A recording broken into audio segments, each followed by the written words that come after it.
اللہ کے محبوب علیہ السلام نے اسامہ بن زید بن حارثہ رضی اللہ تعالی عنہ کی قیادت میں ایک لشکر تیار کیا تھا، ایک سریہ کے لیے ان کو بھیجا تھا۔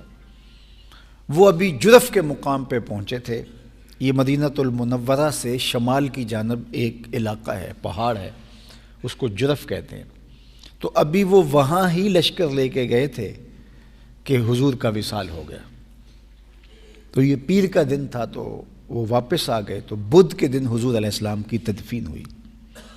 حضرت سیدنا صدیق اکبر رضی اللہ تعالی عنہ تخت خلافت پہ بیٹھے تو آپ نے جو ذمہ داریاں سنبھالیں تو آپ نے اسامہ کے لشکر کو دوبارہ روانگی کا حکم دیا کہ دوبارہ جائیں اور جدھر حضور علیہ السلام نے آپ کو بھیجا تھا وہاں جا کر کے آپ لڑائی کریں، جہاد کریں۔ تو کچھ کے بعد صحابہ نے کہا کہ دیکھیں حضور کا وصال ہوا ہے، جتنے بھی اطراف کے قبائل ہیں کہیں ان میں بغاوت نہ اٹھ جائے، تو جنگ کے جو بڑے بڑے سپہ سالار ہیں، تالے آزما ہیں، جو بڑے بڑے بہادر اور دلیر لوگ ہیں وہ اس لشکر میں شامل ہیں۔ اگر پیچھے سے کوئی مدینے پر حملہ کر دے تو دفاع کیسے کیا جائے گا؟ تو آپ لشکر اسامہ کو کچھ دیر کے لیے موقوف کر دیں تاکہ حالات معمول پہ آ جائیں۔ تو کہ یہ جب خبر نکلی ہے کہ حضور علیہ السلام کا وصال ہوا تو کہیں ایسا نہ ہو کہ قبائل میں بغاوت پھوٹے اور مدینہ المنورہ پہ پیچھے سے حملہ ہو جائے، اور یہ سارے دلیر لوگ تو جنگ پہ گئے ہوئے ہوں گے۔ تو حضرت ابو بکر رضی اللہ تعالی عنہ کو جب یہ بات کہی گئی تو آپ نے فرمایا اگر مجھے یہ یقین ہو کہ جنگلوں سے جانور آ کے میرے جسم کی بوٹیاں بھی نوچ لیں گے تو میں پھر بھی لشکر اسامہ کو بھیجوں گا، اس لیے کہ اس کو حضور نے روانہ کیا ہوا تھا۔ تو صحابہ نے حضرت عمر رضی اللہ تعالیٰ عنہ سے کہا کہ پھر تم حضرت ابو بکر رضی اللہ تعالیٰ عنہ سے اتنا کہو کہ لشکر اسامہ کو ضرور بھیجیے گا، لیکن اتنا کیجیے گا امارت منتقل کر دیجیے گا کسی قریشی سردار کی طرف، چونکہ اسامہ بن زید بن حارثہ ایک غلام زادے ہیں، اور عربوں میں آقا اور غلام کی تمیز بہت ساری ہے۔ حضور علیہ السلام کی وجہ سے تو یہ چیز دب گئی تھی، تو کہیں یہ چیز پھر نہ سر اٹھا لے اور بڑے بڑے سردار اور قریشی سردار اس بات سے کہیں انکار نہ کر دیں کہ ہم ایک غلام زادے کی قیادت میں جنگ کریں اور اس کو اپنا امیر مانیں۔ تو اگر آپ لشکر بھیجنے کے لیے آمادہ ہی ہیں تو اتنا ضرور کر دیجئے گا کہ امیر تبدیل کر دیجئے۔ ایک تو بچے ہیں، نوخیز ہیں، ابھی تھوڑی سی عمر ہے، 17-18 سال عمر ہے، اور بڑے بڑے عمر رسیدہ لوگ ان کی قیادت میں، اور دوسرا وہ غلام زادے ہیں۔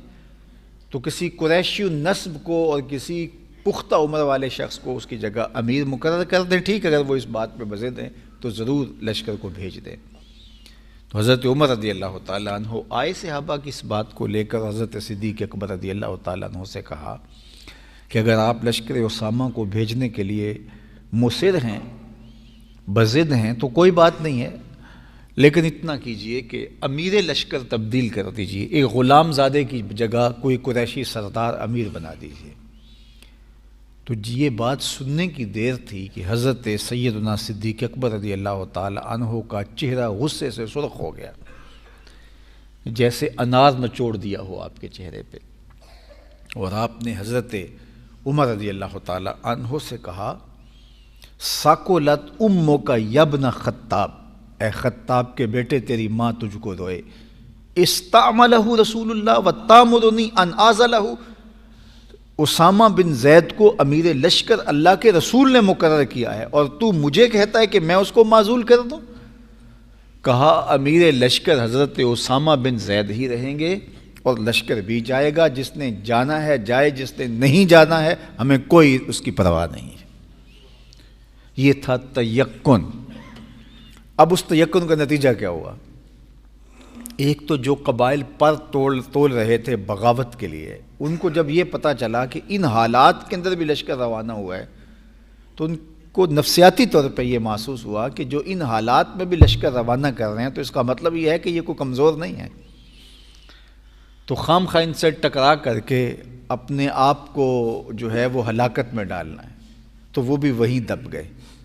اور جس جگہ پہ لشکر پہنچنا تھا جب وہاں پہنچا تو ان کو یہ خبر پہلے پہنچ چکی تھی کہ اللہ کے محبوب علیہ السلام کا انتقال ہو گیا۔ تو انہوں نے سوچا جب ان حالات میں بھی ان کا لشکر آ رہا ہے تو اس کا مطلب ان کا نیٹ ورک، ان کا سسٹم کتنا مضبوط ہے۔ تو ان کے اعصاب کے اوپر ایک خوف طاری ہوا۔ تو اللہ کا فضل ہوا کہ لشکر اسامہ بن زید، حضرت اسامہ بن زید کی قیادت میں ہی گیا اور کامیاب ہو کے لوٹا۔ اور مدینہ المنورہ میں بھی خیر رہی، حضرت ابوبکر صدیق کے یقین کی کہانی تھی۔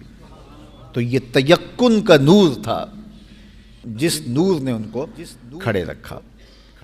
تو یقین کی دولت یہ بندہ مومن کی بہت بڑی دولت ہے۔